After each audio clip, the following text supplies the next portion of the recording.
You are live. You're live at 5. Okay. This isn't my favorite hat, but it's a little more comfortable than the brown one. And I was going to wear the brown leather vest with the brown hat, and then I just grabbed this one because it was closer with the big goofy lapels. And it's technically supposed to be buttoned, but you can't see that anyway, really, on camera. So if I just button the top button, it'll look like I'm buttoned up. And this is too tight. I'm not going to do the top button. Okay. Enough wasting time. Well, I have to run the camera a little bit to make sure that it's actually taping instead of sometimes when I've had to redo it 2 or 3 times. Excuse me.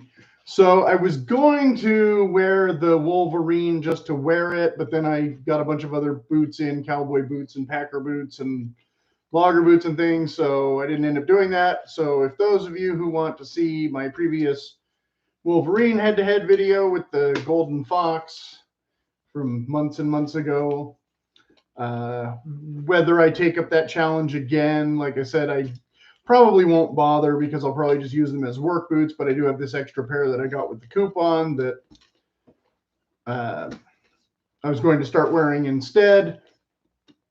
But basically, to recap a little bit, the toe box on these is a bit wider than the model we're talking about today. So I did a head-to-head video of these already. So you can go back and see that one if you need to. These, so this is just your standard work model. There's a couple different, this one costs like a little bit more because it had the pebble grain or something, I forget. But you've got, 3 eyelets, 2 speed hooks, not a lot of adjustability. And they were a little bit loose on my feet, but I didn't buy them in a wide size, just a standard width. And I had worn them with the Golden Fox, and the Golden Fox at first gave me blisters, but then mellowed out. And so it was kind of hard to pick a winner because there were slight differences. But again, that video has already been recorded, and I'm not comparing this boot to that boot specifically this time because I would have had to wear them back to back and I didn't. So I haven't worn these in a while to really be able to remember exactly how they fit. But I'll talk about the Wolverines second. Do the Thorogoods first. So the Thorogoods I wore for maybe an hour, same as all of these.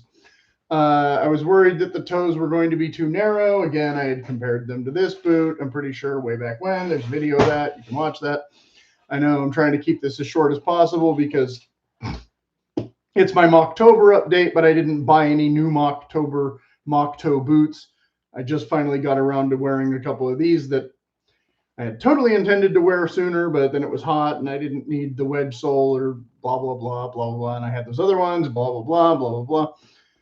So anyway, so you can see there's a little bit of wear, a tiny smidge. Basically, this boot requires no break-in period. You can wear them pretty much right out of the box. They have that not super spongy, but spongy enough insole that's removable. So if you're a Red Wing boot fan and you just want leather, they don't have that. None of these do.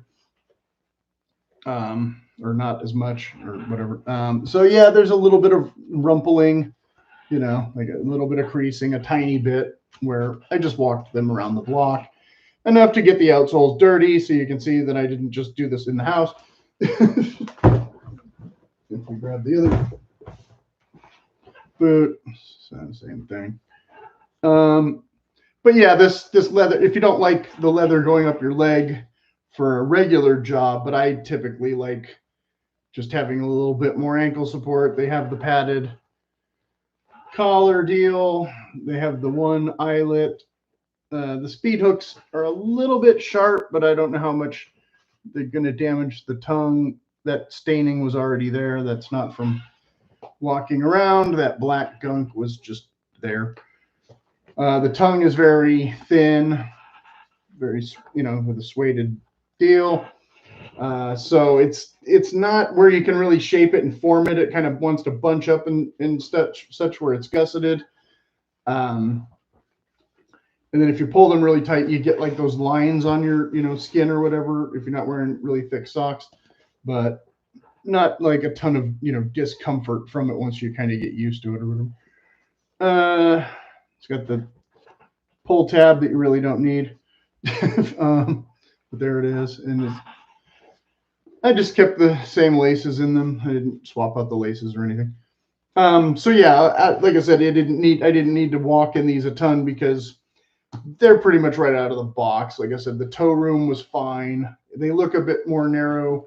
I was worried that I was going to need a wider width. With the steel toe ones, I still am on the fence. You might want a wider width with the steel toe.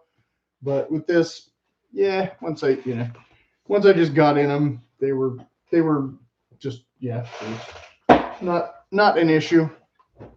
Which brings us to this. Same exact thing, except the toe box was even narrower, like I said, than the standard Wolverine. But these do not have the wedge sole. So they were a little more easy to walk in than, the other boots that don't really flex. Again, I think these are meant to be more of an outdoor work boot, but not necessarily a hiking boot. If you were using this for like a day hike or something, you'd probably be fine. If you're going backpacker or something, I would think you might want the extra toe room, especially in the front. I think if you're going on a real downhill, my toes would still be squished in this, but just wearing it casually. Yeah, when I first put it on, my left foot was like, what are you doing? This is tight. But then after like 3 minutes, they were totally fine. These are really spongy insoles. This is a pretty thick, heavy outsole. So whatever they put in the insoles of these is even more spongy, I think, than the Thorogoods. But again, not a wedge. So what that will affect with your this and that, and even more padded collar, but not as tall as I would prefer for a hiking boot.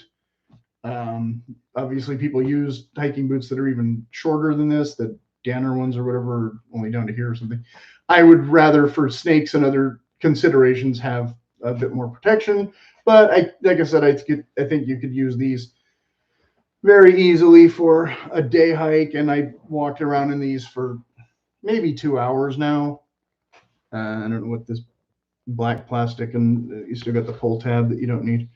And like I said, I did a pretty detailed review of these a couple of years ago and planned to just basically leave them in the box. But now that I've put them on, it's kind of like, okay, these could be actually your go-to daily boots pretty easily, unless you're one of those guys who wants that only leather feel. If you're worried that the sponginess is going to mess up your foot or something in the long run, or you're worried there's not enough arch support, I think these have more arch support than probably the wedge ones.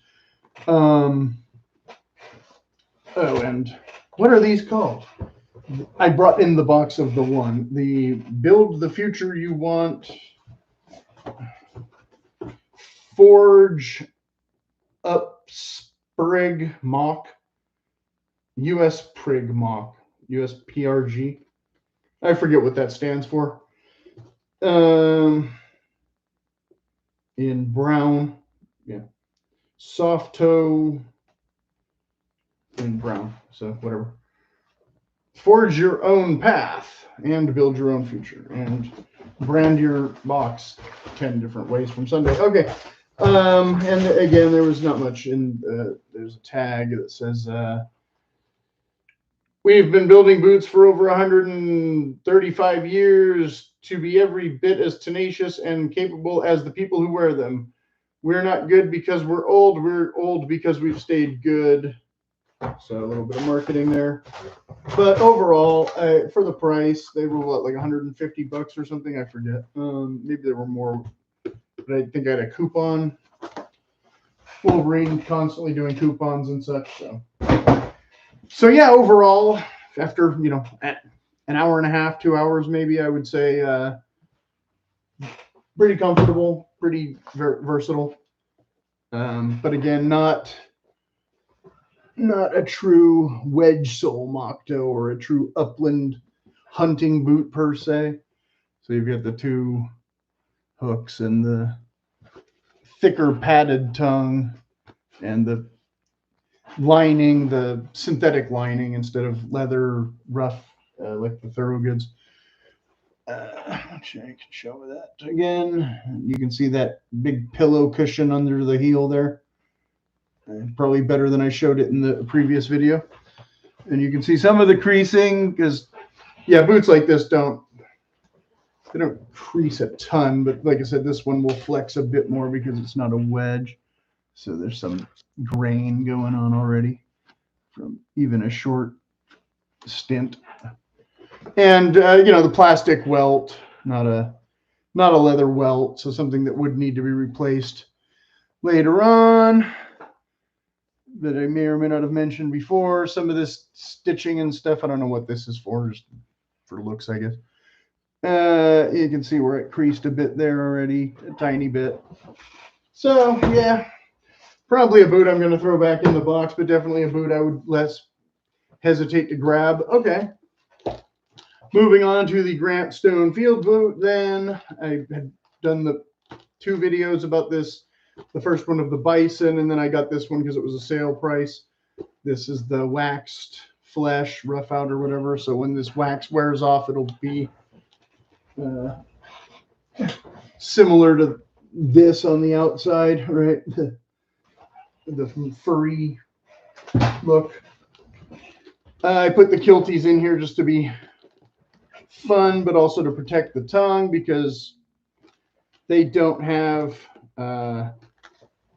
tough rivets like the other ones, but still not a super heavy duty tongue. So, and I had these extra ones, so I put them in. This did not come with the boot, but you see the basic Moc-Toe. Now I wore these the first time after wearing a pair of cowboy boots, and then I threw out my back, and I don't know if it had anything to do with these boots, if wedge sole boots throw your back out of alignment or not. I don't know. But so then a couple days later, I was finally able to get back into them, and I wore them before I wore the Packer boots, which was a total mistake. That made the Packer boots feel like I had just strapped wood blocks to my feet for some reason, like the old Japanese shoes or something. That was not fun. Because if I just put on the Packer boots first and wear them for a while, they don't bother me. That all that leather, the insole and all that, is not really. I'm kind of used to it already from not even wearing them that often. But going to this pillow cushion definitely makes more sense after. But yeah, I don't know what happened with my back there. I talked about it briefly in one of the cowboy boot videos, and then said I would talk about it more when I did this boot video. But now that I'm doing this boot video, it's been a couple weeks, and I really don't remember what I was going to say about my initial impressions about this boot, except that I've worn it more than once. And again, yeah, not flexible. You're not going to get a lot of. It's really stiff. I'm pretty sure it's a real leather welt and pretty thick through here where you have this stitching, you know, and the wedge is not the tiniest wedge ever, like in the thumbnail from the old Dockers ones, which of course I did that video way back when too. Definitely not, don't still own those, sent them off to Goodwill. This, if I was going to use as an upland boot, if I was back east in like Ohio or something, I think they would not mind this. If you're somewhere in the Rockies or the Sierras or something, I think most people would be tempted to put something more like this for an outsole and have that switched out. I think after I wear them for a while, if I do get them resold, it will probably be likely with something more like this, because I already have other wedge boots that I would use more for work. And these, even though they're designed for, you know, outdoorsy thing, I'm going to use them for more casual for any time in the near future. But for winter, the waxed flesh, you know, water repellency, we'll see how it goes. I did change these to the wider width from the original width because I thought the original width was a little too banana in the toes. And then I kind of regretted it because the first time I walked in them, they immediately gave me the worst hot spots ever, which the first time didn't bother me as much because I was, again, wearing these second after the cowboy boots. The second time though, when I put on the Packer boots, immediately was rubbing on that hot spot and really hurt bad. But the Packer boots did not give me additional blisters. But I did take my old outsoles out of my old hiking combat boots, and they fit in here perfectly, and they also fit in the cowboy boots perfectly. But I don't know if I can use them in the cowboy boots, because when your feet swell in the cowboy boots, then you can't get them off, whereas these I can get them off. And this did push up the heel a little bit, maybe half an inch-ish, and so I started getting a blister in a new spot instead of the previous spot. So that was kind of a thing, but it did tighten them up a little bit where they're not as sloppy. So I'm not sure. I kind of regretted when I returned the bison pair, because I felt like they fit pretty good, but the toes were still tight. But back in the heel now, that's the problem I've had with the wider boots, is that my toes need it, my heel does not. So this does not conform to my heel the same way. So hopefully this insole will solve that problem. And I have, you know, the other pair still that I haven't even really worn, because I decided that these would be my test pair and not mess up the bison.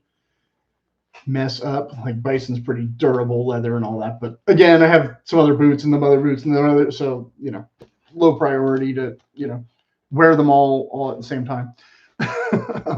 But I am trying to get to them, so you can see, like, there's a bit of creasing, but none of the wax has worn off yet. I haven't worn them in rain because there hasn't been any rain.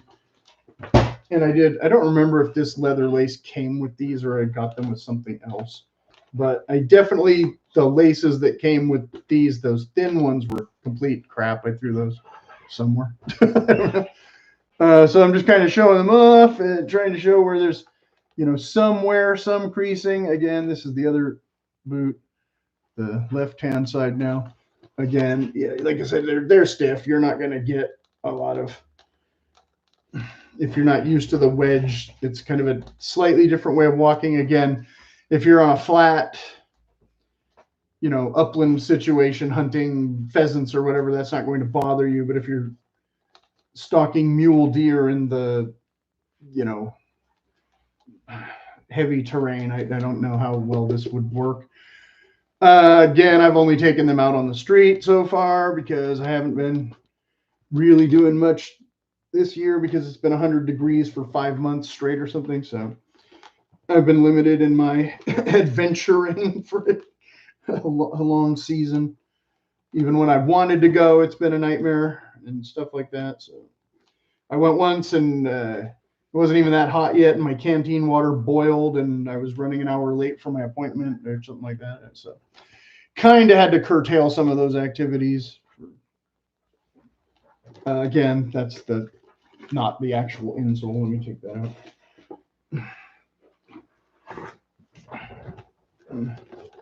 Let's see, you can see there's that little half sock liner that doesn't really do what you want it to, and the heel's a little bit built up, and that's where your cushion mostly is, but they're not leather all the way through or whatever, I don't think. Maybe it's leather in the front. I think it is leather in the, yeah. I guess I never really bothered to think about it. So it's leather in the front and then foam in the heel.